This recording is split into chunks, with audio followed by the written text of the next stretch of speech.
Нека първо БНТ. БНТ, да. Благодаря. Казвате, че имате резерви към всички кандидат-президентски двойки. Какви са резервите ви към Цецка Цачева? Защото посочихте резервите към трето. Това е едно. И после при регистрацията ви в СИК заявихте, че ако не намерите достоен, отговарящ на вашите критерии кандидат, ще се кандидатирате самият вие.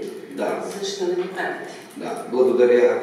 Очаквам въпрос. Що се отнася до резервите към госпожа Цецка Цачева, аз тази сутрин с огромен интерес проследих първите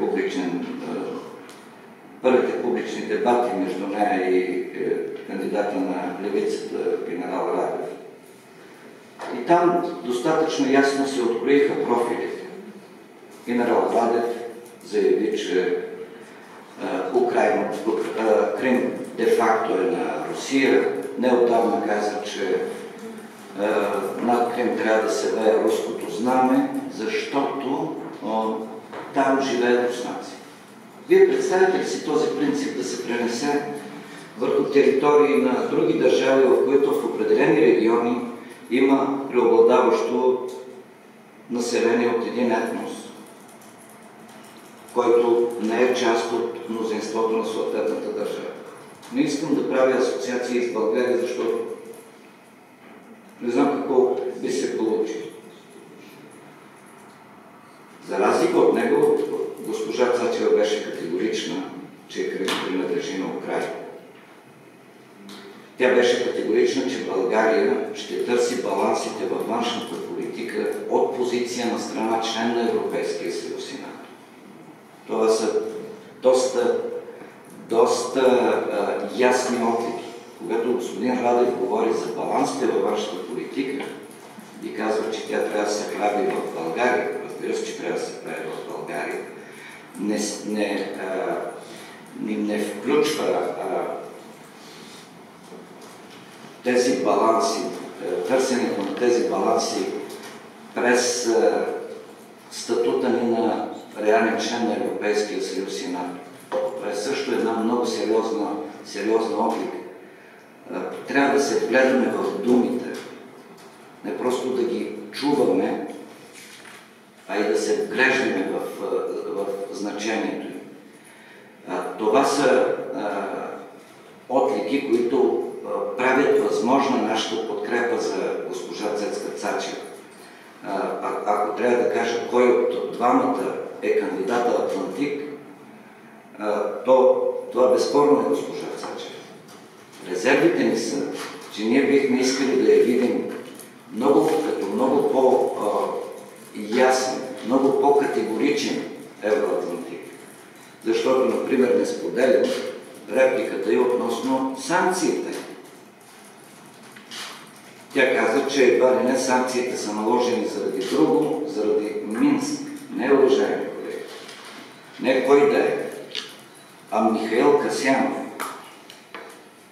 премиер за година и половина по време на първия мандат на Путин, заяви, че санкциите за Русия, спрямо Русия, са наложени заради окупацията на Крим, не заради последващи събития. И те могат да бъдат премахнати едва след деокупацията на Крим. Тук позицията на госпожа Цачева не само, че не е категорична, тя не е приемлива от наша гледна точка. Ето, отговарям ви съвършено конкретно на въпроса. Минските споразумения по-късно целяха да се спре разрастването на руската агресия в други региони на суверенна Украйна. И тези положения не бива да се бъркат. Въпреки това обаче, тя се явява в ролята на кандидата за президент, който ще отстоява позиция България да продължи да се развива като натовска държава. И по тази причина, в конкретната ситуация, ние сме изправени пред максимата, че политиката наистина е изкуство на възможното и ние изразяваме нашата подкрепа, водени от този принцип, съобразявайки се с наличните възможности. Що се отнася за това, защо ние не се кандидатирахме, ние бяхме достатъчно доблестни да представим цялостна писмена позиция по този въпрос, която е изпратена до всички медии. Ще ви кажа, за нас президентските избори са много сериозен национален приоритет, но не са партиен приоритет. Наш партиен приоритет са следващите парламентарни избори, на които ще си кажем тежката дума. Сега партията ни се занимава с активно партийно строителство, с изграждане на структури, в това число вече и по населени места. Мога да ви заявя, че вече в над 30%, в близо 40% от населените места, не говоря само в общини и области, не говоря само за общините, за областния център, в Кърджали имаме изградени структури на новата партия. Това е нашия приоритет. Преценихме, че на този етап за нас е по-важно да поставим акцент върху структурното изграждане на партията в цялата вертикала и хоризонтала, за да бъдем успешни на следващите парламентарни избори. Но, както виждате, имаме доблестна, много активна гражданска позиция по отношение на президентските избори. Без пазарлъци, без търгашество, без принципа няма да дадем непоискана подкрепа. Когато става въпрос за принципи, може да се даде и отказана подкрепа, да отида по-далеч. Ето това е новото лице на една нова политическа партия, която има самочувствието, че носи кауза и има самочувствието, че е носител на нов демократичен ресурс за развитието на България. Добър ден, Стоян Тричков, Радио КАТ-2. Господин Местан, няколко въпроси за вас. Първо, защо отдавате толкова голямо значение на политическите формации, които застават за съответните кандидати?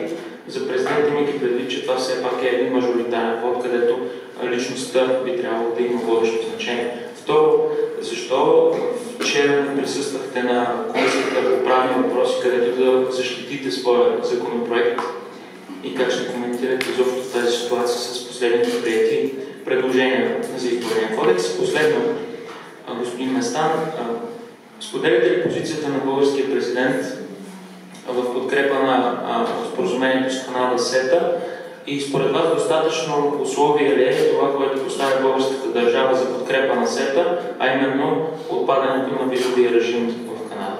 Благодаря. Благодаря. Нека да започна с отговора на последния въпрос. Проблемът с споразумението е, че българското общество не е достатъчно информирано. И затова се поражда известно напрежение. Естествено е, че подкрепяме споразумението, защото това е обща позиция и на Европейския съюз, с едно изключение Белгия, където знаете, напоследък се чуват и силни популистки гласове. Общо взето популизмът е най-големият враг на европейската и на евроатлантическата солидарност днес. И както виждате и в български условия, минавам към другия въпрос, в името на политическата целесъобразност да се угоди на национал-популистите в България, се приемат текстове в закони, това число е в изборния кодекс, които са в нарушение и на Конституцията. Не може принципа на политическа целесъобразност да стои по-високо от конституционните права на българските граждани. Затова законопроектът, който ние внесохме и който не успях да защитя вчера заради наистина много дългото заседание на изпълнителния съвет на тема подкрепяме и кого на тези президентски избори, ще бъде защитен от мен в утрешното пленарно заседание на Народното събрание. Освен това, в тази комисия вчера са разиграли такива циркове, че едва ли някому щеше да бъде да чува много солидните мотиви, с които ние предложихме няколко простички неща. Първо да отпадне въвеждането на задължителен вод, заради което се появиха и всички останали проблеми с квадратчето, не подкрепям никого и така нататък и така нататък. Само да припомня, че единственият мотив, с който се въведе този задължителен вод, е, че имало тенденция към ниска избирателна активност и това било за сметка на представителността. И представете си, наша, на представителните власти. Ами, ако ние сме ниско представени в българския парламент, мисля, че за това вината не е на българския гражданин. Вината е в нас, в нашата собствена неадекватност, понякога непригодност и трябва да реформираме себе си, да бъдем по-адекватни, да водим по-правилна политика, за да мотивираме българските граждани да изразят свободно волята си и да се повиши избирателната активност. А не заради собствените си грешки да наказваме българския гражданин, като превърне едно избирателно право в задължение, което само ще изкриви политическо представителство. И разбира се, предлагаме също така най-сетне България да разбере, че международните договори, ратифицирани по конституционен ред, стоят по-високо от вътрешните закони. Говоря за Европейска конвенция за правата на човека, която конвенция разрешава ползването и на други езици, освен официалния, в хода на една предизборна кампания. И да спрят да ме глупяват за това, че си позволявам да поздравя избирателите на майчиния си език. Това е безумие. Рано или късно ще се реши този въпрос. Знаете, че имам заведено дело в Страсбург.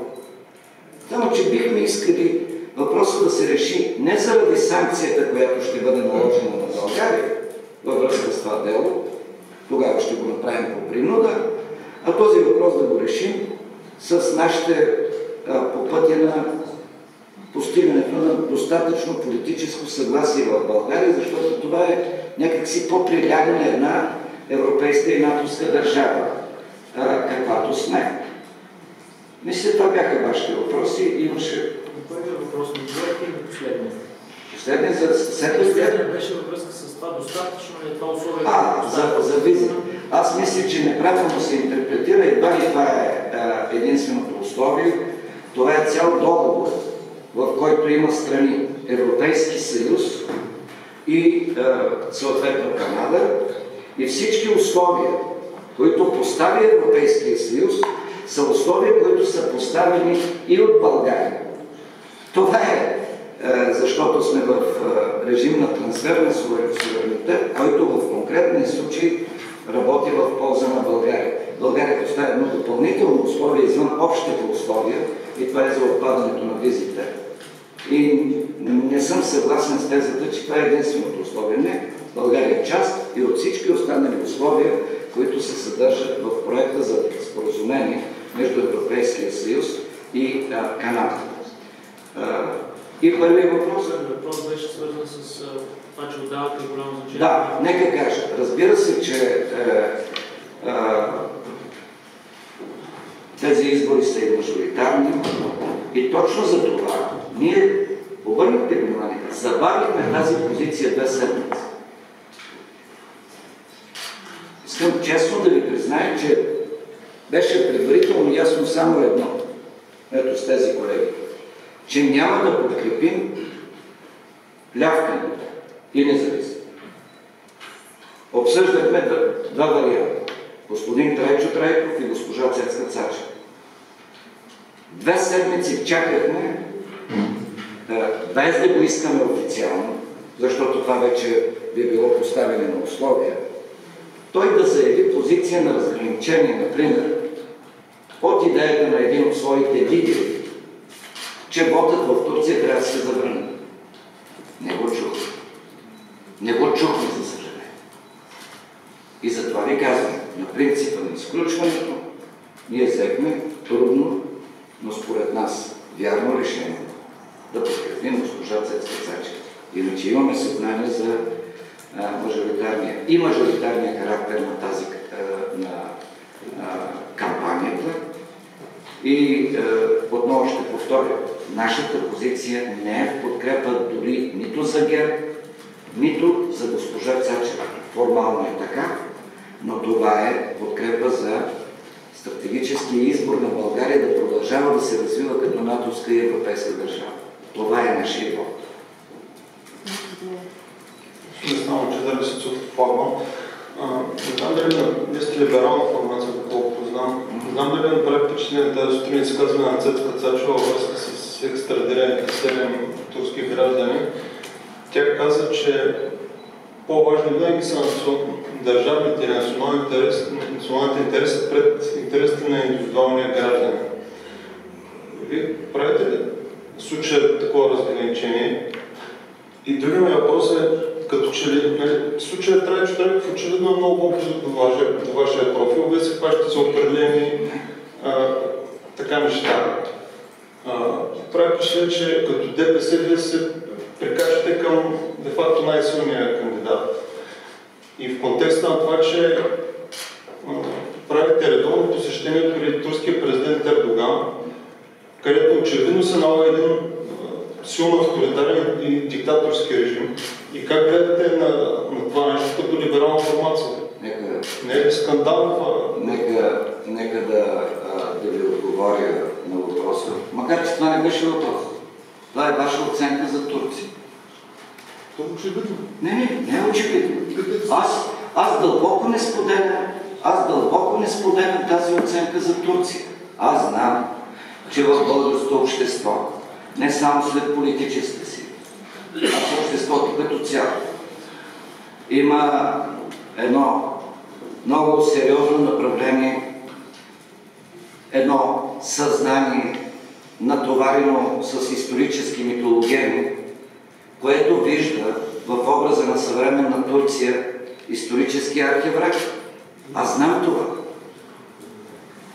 Но това е натоварено с митологемни съзнание, което няма нищо общо с реалния образ на днешна Турция. Днешна Турция е стратегически партньор на България не само защото е наш съсед,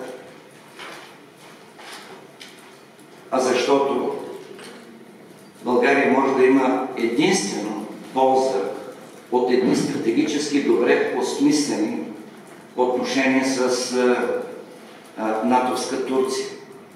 Що се отнася до оценката за днешното управление и ситуацията в Турция? Тя, колега, тази оценка не се споделя от българското правителство, например. Ако това, което казвате, беше вярно, нито Абдулах Гюл, нито тези 7 турски граждани биха били предоставени на турската държава. Аз познавам господин Борисов. Той не би нарушил основни принципи на международното право и на хуманизма, ако не вярваше, че днешна Турция е правова държава с върховенство на закона. Обвинявате ли го, че ги е върнал обратно? Аз не бих бил склонен да обвиня българския министър-председател. Не. Аз мисля, че той познава добре днешна Турция и знае, че това е страна, в която има върховенство на закона, правов ред. Да. И много е важно да освободим съзнанието си от историческите митологеми, да не кажа и комплекси, и да прагматизираме отношенията си с Република Турция, с 16-та икономика, защото България само може да има полза от подобни на прагматична основа построени отношения с Република Турция. Що се отнася до противопоставянето на национален интерес на индивидуално човешко право? Признавам, че гледах с огромен интерес дебатите, но изглежда това е било към финала на началото ли беше? Може и да съм го пропуснал. Ще го анализирам нарочно, но няма да ви спестя отговора на въпроса. До Втората световна война субект на международното право са държавите, националните държави. Не отделният човек, не отделният гражданин. Всеобща декларация за правата на човека, която по-късно е разгърната в редица международни договори, за това са с такова историческо значение, защото представят много философия на международните отношения. Субект на международното право вече не е само отделната национална държава, а е отделния гражданин. Затова става възможно да заведа дело в Страсбург. Има съд, който дава примат на човешкото право. Дори в случаите, когато ограничението спрямо него е наложено от законодателния орган на съответната държава. Така че не смятам, че може да се съгласим с политика на противопоставяне на национален интерес на отделно човешко право. Друго е разбирането за национален интерес. Той е защитен само тогава, когато са защитени правата на всеки един гражданин. На всеки един гражданин. Това е либералната ни позиция. Сега какво точно е казала госпожа Цачева, не знам. Ще видим. Ще го анализирам специално. Заповядайте. Господин Местан, днес очаква ДПС да обяви кого ще подкрепи на изборите. Вие кого предполагате, че ДПС ще подкрепи? И по-важното, ако на волонтажа ДПС да стане за Цачева също, вие ще оттеглите или подкрепяте за Цачева? Ние сме огласили позиция за подкрепа на госпожа Цачева и тя не зависи по никакъв начин какво ще бъде решението на която и да е друга политическа сила, включително и тази, за която ме питат. А вече кого ще подкрепят, честно казано, нас най-малко ме интересува. И смятам, че това вече не е от такова съществено значение, каквото имаше някога назад във време. Какво ще решат? Вече не е от такова съществено значение. И е добре вече да се освободим от спомени за минали времена и да гледаме днешните реалности. Не ни интересува какво решение биха взели. Каквото и да е, то ще е на принципа поискане или договорено. Защото казаха, че на поискане няма да бъдат. Друг въпрос има ли, колеги? България. Господин Местан, казвате, че няма да подкрепите Райчо Трайков заради участието на Патриотичния фронт в Реформаторския блок. Не е само за това. Те станаха проводници на това участие. До крайна сметка Патриотичния фронт няма да подкрепи Трайков, тъй като те имат собствен кандидат в президент. Да. Кой беше тогава? Казах, изтъкнах още няколко причини. Включително не чух господин Трайков да се произнесе по абсолютно неприемливата теза на един от своите лидери, че вотът в Турция трябва да се забрани. Нека пак да ви кажа, там живеят няколко стотин хиляди, половин милион пълноправни български граждани, които са там не защото им е кефнало, а защото са прокудени от комунистическия режим.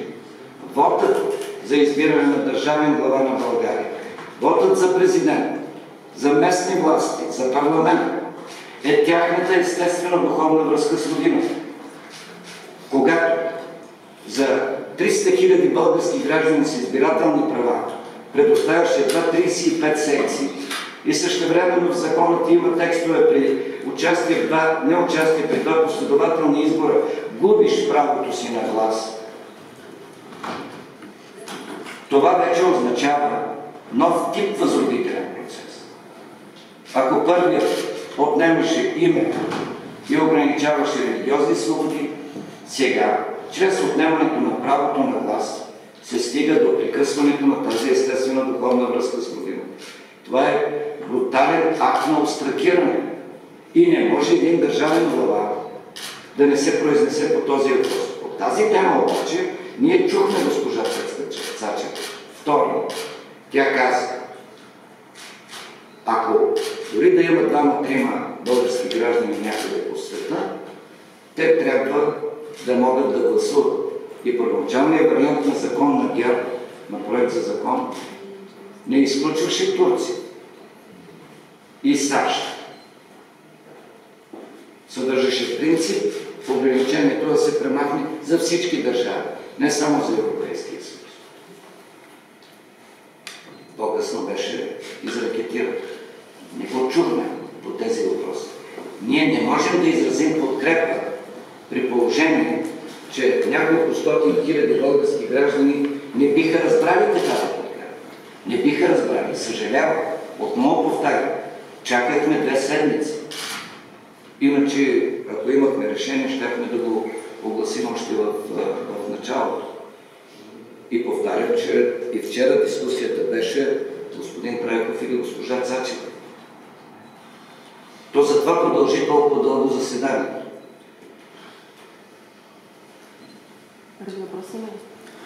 Това е фундаментално противоречие. Много съжалявам.